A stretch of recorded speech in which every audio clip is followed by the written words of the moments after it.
সৃষ্টির ইতিহাসে তথা রামায়ণ, মহাভারত এবং পুরাণে যত শক্তিশালী অসুর ও রাক্ষসের উল্লেখ পাওয়া যায় তাদের মধ্যে সবার আগে উঠে আসে লঙ্কাপতি রাবণের নাম।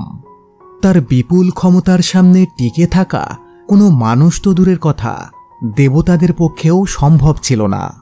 তাছাড়া প্রজাপতি ব্রহ্মার কাছ থেকে তিনি বর পেয়েছিলেন যে কোনো দেবতা, অসুর, কিন্নর বা গন্ধর্বের হাতে তার মৃত্যু ঘটবে না। এমনকি স্বয়ং যমরাজেরও তার প্রাণ হরণ করার ক্ষমতা ছিল না। তাই রাবণ শুধুমাত্র অপরাজেয় ছিলেন তাই নয়, তিনি ছিলেন এক প্রকার অবদ্ধ। এবং এই কারণে স্বয়ং ভগবান বিষ্ণুকে রামরূপে অবতার ধারণ করতে হয়েছিল রাবণকে প্রাণদণ্ড দেওয়ার জন্য। কিন্তু আপনারা অনেকেই হয়তো জানেন না, ভগবান শ্রী রামচন্দ্রের সাথে যুদ্ধের আগে বেশ কয়েকবার পরাজিত হয়েছিলেন রাবণ। তাদের কারো সাথে মিত্রতা করে আবার কারো কাছে প্রাণ ভিক্ষা চেয়ে প্রাণে বেঁচেছিলেন রাবণ। সনাতন এক্সপ্রেসের আজকের আয়োজনে আমরা সেই সকল রথী মহারথীদের কথা বলতে চলেছি যাদের সাথে যুদ্ধে পরাস্ত হয়েছিলেন স্বয়ং লঙ্কাপতি রাবণ। তবে শুরু করার আগে আপনাদের কাছে অনুরোধ, এই ভিডিও থেকে নতুন কিছু জানতে পারলে কমেন্টে একবার মর্যাদা পুরুষোত্তম শ্রীরামচন্দ্রের নাম লিখে যাবেন।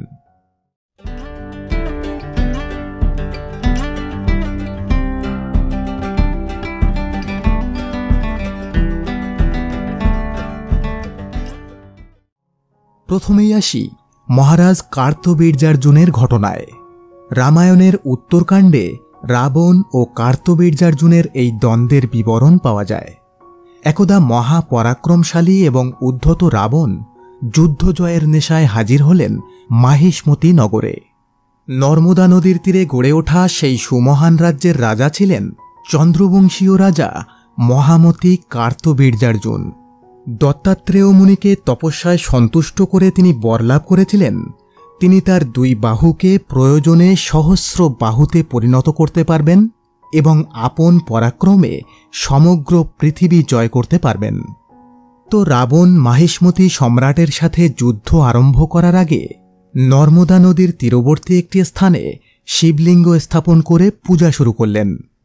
কিন্তু সহসা বিপরীত দিক থেকে নর্মদার বিপুল জলস্রোত এসে ভাসিয়ে নিয়ে গেল শিবপূজার পুষ্পাদি ও যাবতীয় উপকরণ। এমন অস্বাভাবিক বিপরীতমুখী স্রোতের রহস্য জানতে রাবণ তার সহচরদেরকে প্রেরণ করলেন স্রোতের উৎস সন্ধানে। রাবণের দূতগণ কিছু দূর গিয়ে দেখতে পেলেন রাজা কার্তবীর্যার্জুন তার 1000 পত্নী নিয়ে নর্মদার জলে জলকেলি করছেন। তাদেরকে দেখে মনে হচ্ছে 1000 স্ত্রী হাতির মধ্যে একটি বিশালাকার পুরুষ হাতি তার পুরুষত্ব প্রদর্শন করছেন এবং কার্তবীর্যার্জুন তার সহস্র বাহু দিয়ে নর্মদার স্রোত আটকে সেগুলোকে বিপরীত দিকে ঠেলে দিচ্ছেন। দূতগণ যখন ফিরে গিয়ে রাবণকে এই সংবাদ দিলেন তখন রাবণ প্রচণ্ড ক্ষুব্ধ হলেন। তিনি তৎক্ষণাৎ কার্তবীর্যার্জুনের মন্ত্রী ও পার্ষদদের কাছে যুদ্ধ করার প্রস্তাব পাঠালেন। কিন্তু রাজা কার্তবীর্যার্জুন যেহেতু সে সময় তার স্ত্রীদের নিয়ে অবকাশ যাপন করছিলেন, তাই মন্ত্রীগণ রাবণকে তুচ্ছ জ্ঞান করে রাজাকে যুদ্ধের সংবাদ দিতে রাজি হলেন না। ফলে ক্রোধের বশে রাবণ তাদের সবাইকে বধ করে দূত মারফত খবর পাঠালেন মহারাজ কার্তবীর্যার্জুনের কাছে। খবর পেয়ে রাজা ছুটে এলেন রণভূমিতে। শুরু হলো এক তুমুল যুদ্ধ।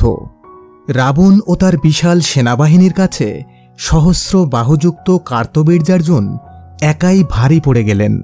তার বিশাল গদার আঘাতে পর্যদুস্ত হয়ে রাক্ষস সৈন্যরা ভয়ে পালায়ন করা শুরু করলেন। এবার শুরু হল রাবণ ও কার্তবীর্যার্জুনের মধ্যে যুদ্ধ। কিন্তু সেই যুদ্ধও খুব বেশিক্ষণ স্থায়ী হল না।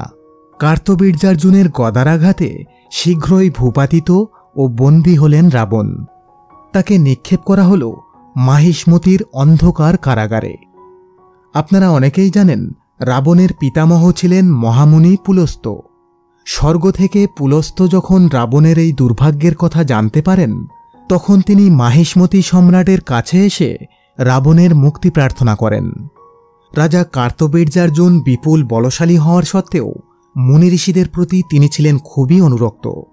তাই মহামুনি পুলস্ত্যের কথায় অগ্নিসাক্ষী করে মিত্রতা স্থাপন করে মুক্তি দিয়েছিলেন লঙ্কাপতি রাবণকে। রাবণের পরাজয়ের দ্বিতীয় ঘটনাটি ঘটেছিল কিষ্কিন্ধার বানররাজ বালির সঙ্গে। রাবণ সহজাতভাবে ছিলেন দাম্ভিক, উদ্ধত এবং দুরাচারী। একদা তিনি দিগ্বিজয়ে বের হয়ে পৌঁছে গেলেন বানরদের রাজ্য কিষ্কিন্ধায়। সেখানে অবস্থানরত বানরদের তুচ্ছ জ্ঞান করে রাবণ তাদের রাজা বালিকে যুদ্ধে আহ্বান করলেন। উপস্থিত বানরগণ রাবণকে বালির সাথে যুদ্ধ করার নির্বুদ্ধিতা করতে নিষেধ করলেন, কারণ তারা জানতেন বালি এই মর্মে বরপ্রাপ্ত ছিলেন যে বালি যার সাথে যুদ্ধে লিপ্ত হবেন তার শরীরের অর্ধেক শক্তি তিনি নিজের শরীরে টেনে নিতে পারবেন। কিন্তু ক্ষমতার মোহে অন্ধ রাবণ তাদের কথায় কর্ণপাত না করে যুদ্ধে লিপ্ত হলেন বালির সাথে। বালির হাতে খুব অল্প সময়ে বিপর্যস্ত হল সমস্ত রাক্ষসকুল। এরপর শুরু হল রাবণের সাথে বালির যুদ্ধ। যুদ্ধ শুরু হওয়ার সাথে সাথেই রাবণের অর্ধেক শক্তি বালির শরীরে চলে আসলো। ফলে খুব সহজেই বালির কাছে পরাজিত হলেন রাবণ। সে সময় সূর্য প্রায় অস্তমিত। বালি তখন সন্ধ্যা বন্দনা করবেন। তাই বালি তার লেজে পেঁচিয়ে রাবণকে 7 বার জলে ডুবালেন আর 7 বার তুললেন। তাতেই প্রায় অর্ধমৃত অবস্থায় পৌঁছে গেলেন লঙ্কাপতি রাবণ। অবস্থা বেগতিক দেখে তিনি বালির সাথেও সন্ধি প্রস্তাব দিলেন। এরপর বালির সাথে মিত্রতা স্থাপন করে এবং ভবিষ্যতে কখনো কিষ্কিন্ধা রাজ্য আক্রমণ না করার প্রতিশ্রুতি দিয়ে সে যাত্রা রক্ষা পেলেন রাবণ। রাবণ যাদের হাতে পরাজিত হয়েছিলেন তাদের মধ্যে একজন ছিলেন তারই আরাধ্য দেবাদিদেব মহাদেব।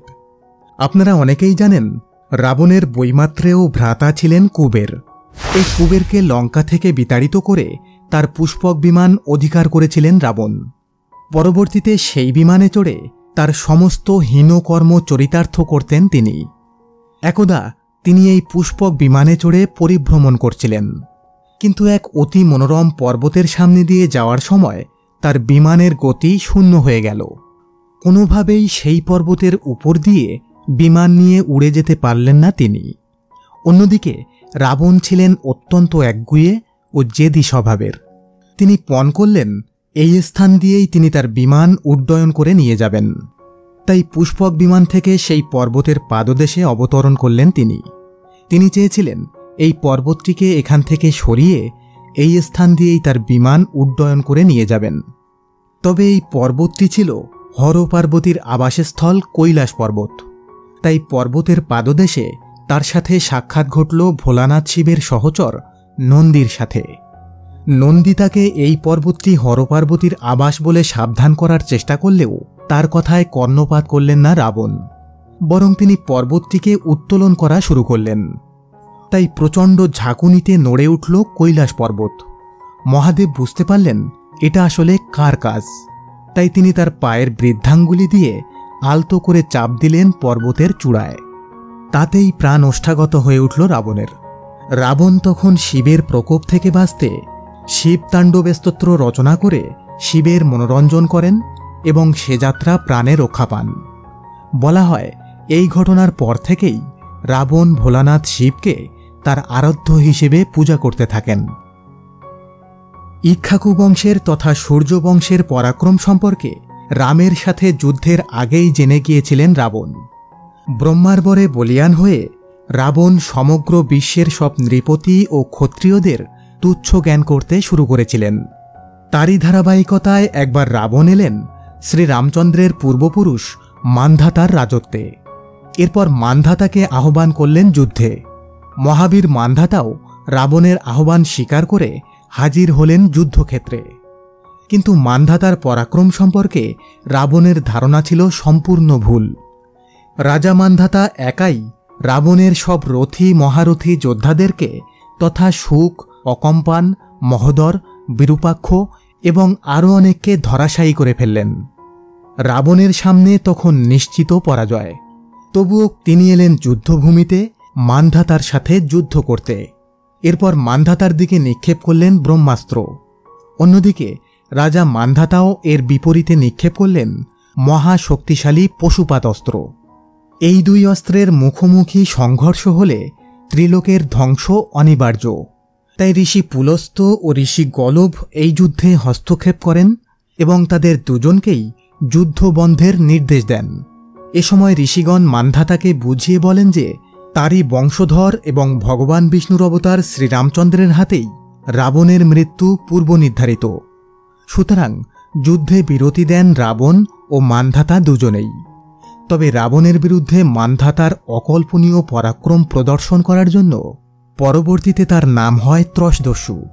আর রাবণের মনেও সেই সময় থেকে ইক্ষ্বাকু বংশের প্রতি ভীতি সঞ্চার হতে শুরু করেছিল। আপনারা অনেকেই কপিল মুনির নাম শুনে থাকবেন। সগর রাজার ৬০,০০০ পুত্রকে তিনি তার ক্রোধাগ্নি দ্বারা ভস্মীভূত করে দিয়েছিলেন। ভাগবত পুরাণ অনুসারে তিনি ছিলেন শ্রীবিষ্ণুর অংশ এবং একজন মহাসিদ্ধ যোগী। কপিল মুনি সম্পর্কে এসব কথা শুনে রাবণ তার আশ্রমে গিয়েছিলেন তাকে শিক্ষা দেওয়ার জন্য। তাছাড়া মুনি ঋষিদেরকে হয়রানি ও লাঞ্ছিত করে এক পৈশাচিক আনন্দ লাভ করতেন রাবণ। তাই তিনি যখন কপিল মুনির আশ্রমে এসে তাকে জাপটে ধরতে গেলেন, তখন তুমুল বলশালী কপিল মুনি তাকে এক আছাড়ে ধরাশায়ী করে ফেলেছিলেন। একদা দেবর্ষি নারদ এলেন লঙ্কাপুরীতে রাবণের কাছে। তিনি রাবণকে কুমন্ত্রণা দিলেন যমালয় আক্রমণ করতে, কারণ তার পূর্বজ রাক্ষসগণ যমপুরীতে যমের হাতে নিষ্পেষিত হচ্ছেন।